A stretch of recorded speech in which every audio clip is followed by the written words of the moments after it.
here that came out of the Fox News service in America, and it says that a man in southern China has died of exhaustion after 3 days continuously on an internet binge of gaming. Now listen.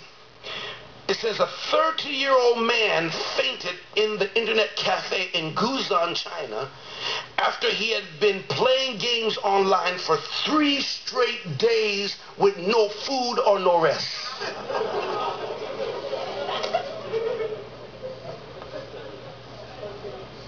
3 straight days. They have this game called Second Life, where you go inside and you create yourself all over again. If you're Chinese and you want to be black, you can make yourself black. If you're black and want to be white, make yourself white. Change your name, put your hair blonde. If your head curly, you can make it straight. If it's straight, you can make it curly. And you create yourself and you start living in this cyber world. You meet people, buy a house, get a job, and you make this perfect life because people are not satisfied with this life. You know why? Because they sin so much and disobey God till this life mash up, and then they get in this computer life and create this perfect life, and so they're in there living, and it's so nice that the man stayed in there for 3 days enjoying his new life until he dropped dead right in an internet cafe. Do you understand what the apostle is saying? You're talking about people who are caught up in fantasy land. And that might be an extreme, but the reality is the man lost his life in a world of make-believe. And if he's not saved, he's going to wake up in another real world called hell. Do you see how the devil is mocking people so that he can destroy their soul? Now, saints, this is real today. And I'm not preaching it because I just got ideas tonight. This is a prophetic message to every single one of us, that you watch the generation that begins to abandon truth in love of fantasy. He said, you watch it. Because it will be so serious and people will be so caught up that preachers have to turn up the heat 1,000 times to inject truth in people to pull them out of this land of fantasy.